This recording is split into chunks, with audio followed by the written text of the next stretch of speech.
Bonjour et bienvenue. Aujourd'hui, on explore ensemble une figure vraiment particulière du football moderne.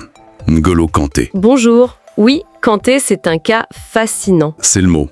Un joueur qui détonne, arrivé tard au top niveau, un physique pas forcément standard pour le foot moderne, et pourtant, champion du monde, référence mondiale, et adoré de tous, ou presque, pour sa personnalité.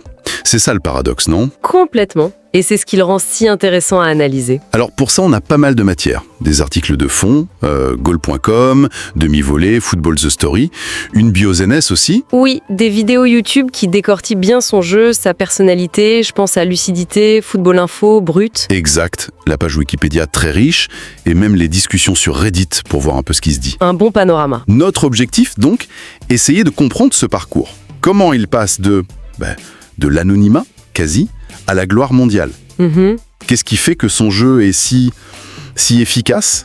Et puis cette humilité légendaire maintenant, dans ce milieu du foot où l'ego est souvent assez présent. C'est une très bonne feuille de route.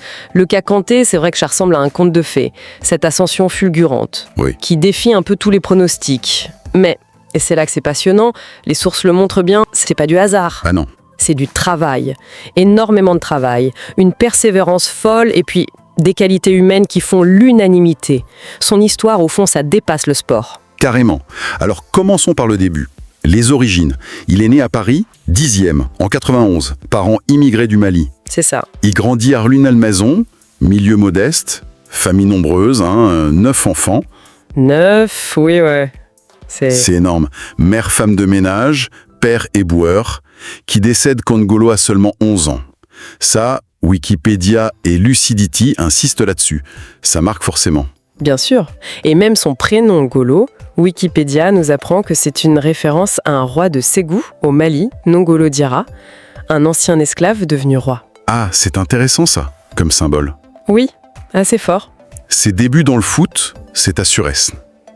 Et là, tout de suite, on bute sur quoi ? Le gabarit. Le fameux gabarit. Jugé trop petit, trop frêle. L'anecdote de Brut, elle est parlante. 30 kilos tout mouillé, 1m40. On imagine mal aujourd'hui. C'est clair. Du coup, les centres de formation, ils lui ferment la porte. Logique, sur le papier, mais attends. Il y a un truc qui m'a marqué dans les sources. Wikipédia notamment. En même temps qu'il galère pour le foot, il décroche un bac S. Et même un BTS compta. Exactement. Et ça, c'est un point que Lucidité et d'autres soulignent. Cette persévérance scolaire alors que la voie du foot semble bouchée. Ça montre déjà une discipline, une maturité assez rare. Et tous ces refus, liés au physique, ça a dû forger sa détermination, c'est sûr. Et peut-être aussi cette humilité. Oui, quand on te répète que tu n'as pas le niveau physique. Tu dois prouver 2 fois plus. Ça laisse des traces. C'est peut-être une première clé, cette résilience qui naît dans la difficulté. Du coup, l'éclosion pro, elle est très très tardive. Ici, nous, en premier. À Boulogne, en 2010. Mais c'est un contrat amateur au début. Il joue en CFA2 avec la réserve. D'accord. Ses vrais débuts pro, c'est en mai 2012. Fin de saison, et Boulogne descend en national. Ah oui, pas le meilleur timing a priori. Paradoxalement, si. Comme le dit Football The Story, cette relégation, ça libère des places. Des joueurs s'en vont. Et lui, il saute sur l'occasion. Directement. La saison suivante, en national, il devient titulaire indiscutable. Il marque même son premier but. C'est ça aussi, Kanté. Savoir saisir sa chance quand elle passe. Et après Boulogne, l'étape suivante. Le SM Caen, en Ligue 2, en 2013. Et là, rebelote. Il s'impose direct. Il est même un artisan majeur de la montée en Ligue 1 dès sa première saison. Ah oui, déjà. Et c'est en Ligue 1 qu'il explose vraiment aux yeux de tous. Ses stats sont folles pour l'époque, surtout pour un milieu. Demivolée.com rappelle ce chiffre, record de tacles réussis en Europe. 4,8 par match. 4,8 tacles par match, c'est juste énorme. Pas étonnant qu'il finisse dans l'équipe type de L2 cette année-là. Voilà, et déjà on commence à parler de lui. Wikipédia ressort cette comparaison de Franck Sylvestre. Assez visionnaire à l'époque. Il me fait penser à Makelele, mais je pense qu'il est plus fort. Ah ouais, quand même. Descamps. Oui. Du coup, même s'il prolonge à Caen, on sent bien qu'il va pas rester longtemps. Et l'étape suivante, c'est... Pas l'OM alors qu'ils étaient intéressés, non, c'est Leicester City, en Angleterre, été 2015. Un choix un peu surprenant. Moins qu'on pourrait croire. le transfert est déjà pas mal, 8 millions d'euros environ. Et surtout, il y a Ranieri, Claudio Ranieri. Football The Story dit que son discours a été décisif pour le convaincre de venir dans ce club, qui n'était pas très connu à l'époque, hors d'Angleterre. Et là, c'est le début du conte de fées. La saison 2015-2016 de Leicester. Ah oui, c'est juste. Incroyable. Champion d'Angleterre, contre toute attente. Personne n'aurait misé un centime là-dessus. Et Kanté, avec Vardy et Mahrez, il est au cœur du réacteur, le moteur de l'équipe. Élu meilleur recrue de Première Ligue, meilleur joueur de Leicester. C'est fou. C'est là qu'on sort cette stat un peu amusante au début, que rappelle demivolée.com. 100% des équipes anglaises avec Kanté dans l'effectif gagnent le championnat. Ah, oui. C'était vrai à ce moment-là. Bon, ça ne concernait que Leicester, mais ça montre déjà l'impact qu'on lui prête. Un impact qui dépasse les simples chiffres. Tellement d'impact qu'il reste qu'une saison en fait. Chelsea arrive à l'été 2016, grosse somme, 38 millions d'euros à peu près. Oui, là on change des dimensions, clairement. Et la question c'est, est-ce qu'il confirme dans un top club? Et comment? L'intégration, elle est immédiate, titulaire direct. Et le truc le plus dingue, c'est qu'il refait le coup. Attends. Champion d'Angleterre, dès sa première saison avec Chelsea en 2017. Goal.com le souligne bien, c'est le premier joueur à faire ce doublé, 2 titres de suite avec 2 clubs différents. Ah oui, c'est vrai. Première Ligue avec Leicester, Première Ligue avec Chelsea dans la foulée. Du jamais vu dans l'ère moderne.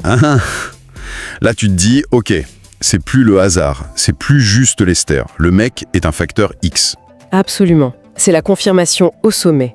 Après ça, il enchaîne FA Cup en 2018, Ligue Europa en 2019. Il devient un taulier des Blues. Et c'est aussi là qu'il est reconnu individuellement, non? Totalement. 2017, c'est la razzia. Joueur de l'année PFA, élu par les joueurs. FWA par les journalistes. Joueur de la saison en Première Ligue. Joueur français de l'année aussi. Son nom commence à apparaître très haut dans le classement du Ballon d'Or. Oui, 8e en 2017. Et 5e en 2021. Et cette 5e place en 2021, elle doit beaucoup à la Ligue des Champions. À la campagne de Séance 2021. Les sources insistent dessus. Énormément. C'était phénoménal. Il est la clé de voûte de la victoire de Chelsea. Toutes les sources sont d'accord. Wikipédia, Football Info, Football The Story, même sur Reddit, ça en parlait beaucoup. Il est élu homme du match plusieurs fois. Oui, les 2 demi-finales contre le Real Madrid et la finale contre Manchester City, homme du match à chaque fois. Une domination totale au milieu. Ça a marqué tout le monde. Et sur le plan tactique, son jeu évolue à Chelsea. Il reste juste le récupérateur infatigable. C'est une bonne question. Sous Sarri, notamment, on lui demande de jouer plus haut. Plus box-to-box, comme on dit. Et c'est-à-dire ? Capable d'aller d'une surface à l'autre, d'influencer le jeu offensivement aussi, pas juste rester devant la défense. Wikipédia et Demi-Volée notent qu'il progresse dans la passe, dans la projection vers l'avant. D'accord. Et ça a nourri le débat qu'on retrouve sur Reddit. C'est quoi sa vraie position? Milieu défensif pur, le fameux DM ou numéro 6, ou plutôt un relayeur, un BDB, box-to-box? Et alors, c'est quoi la réponse? Il n'y en a pas une seule, parce qu'il a été excellent dans les 2 rôles en fait, selon ce que le coach demandait. Mais ce débat montre une autre de ses forces, son intelligence tactique, son adaptabilité. C'est pas juste un marathonien, quoi. Non, c'est un joueur qui comprend le jeu et qui a su faire évoluer sa palette même au plus haut niveau. Ça, c'est fort. Et toute cette polyvalence, cet impact, on imagine qu'il l'amène en équipe de France. Où il arrive tard aussi d'ailleurs, mars 2016, juste avant l'Euro. Oui, sélection tardive. Première sélection contre les Pays-Bas. Et premier but pour sa première titularisation contre la Russie, le jour de ses 25 ans. Ah, sympa. Le petit clin d'œil. Petit cadeau d'anniversaire, et hop, il est direct dans le groupe pour l'Euro 2016, finaliste. Mais le sommet en bleu, évidemment, c'est 2018, Russie. Champion du monde. Son rôle là-bas, il est décrit comme central. Essentiel. Indispensable. Voilà. Titulaire indiscutable, les chiffres donnés par Wikipédia et Football The Story sont parlants. Record de ballons récupérés sur le tournoi, 52. Record d'interception, 20. Il était partout. Les coéquipiers, ils disent quoi? J'ai vu des citations assez folles. Ah oui? Brut et Wikipédia les rappellent. Giroud qui dit « Avec N'Golo, on joue à 12 ». Ah ah! Et Pogba, il a 15 poumons. Ça résume bien l'impression qu'il laissait sur le terrain. Une activité phénoménale. Et puis, il y a toutes ces anecdotes qui ont construit sa légende populaire. Sa timidité avec le trophée de la Coupe du Monde. Ah oui? C'est Nzonzi qui doit quasiment le forcer à prendre la coupe pour faire une photo. C'est incroyable ça. Et la chanson, bien sûr. Il est petit, il est gentil, Il a bouffé Léo Messi. chanté par les joueurs, les supporters, même à l'Élysée. Ça montre à quel point il a touché les gens, au-delà du footballeur. Il y a aussi cette histoire de triche aux cartes qui revient souvent, non? Oui, c'est une blague récurrente de ses coéquipiers. Lui, il dément toujours avec son petit sourire timide en disant qu'il est juste compétiteur. Mignon. Ça dit beaucoup de la bonne ambiance qu'il semblait y avoir autour de lui. Son histoire en bleu continue après 2018, Ligue des Nations, Euro 2020, puis la grosse déception, la blessure qui le prive du Mondial 2022, Oui, un coup dur. Pour lui et pour l'équipe. mais il revient. Et pour l'Euro 2024, il est là. Homme du match plusieurs fois, même capitaine quand Mbappé est absent. Toujours au niveau. C'est ça qui est impressionnant. Malgré les blessures, le changement de championnat, son importance est toujours là. Mais tu sais, au-delà du joueur, ce qui revient sans cesse, c'est l'homme. L'humilité, la discrétion, La gentillesse, oui, c'est quasi unanime. L'anecdote de sa Mini Cooper qu'il a gardée hyper longtemps alors qu'il était déjà une star millionnaire. oui, demi-volet et Football de Story en parle. C'est devenu un symbole. Exactement. Ça symbolise bien le personnage. Et d'où ça vient cette personnalité si différente dans le foot business? Les sources donnent des pistes? Beaucoup font le lien, oui. Lucidité, par exemple, avec son parcours. Les débuts modestes, les galères, les refus. Le fait d'avoir connu autre chose, peut-être, ça aide à garder les pieds sur terre. Avoir connu la vraie vie, comme on dit.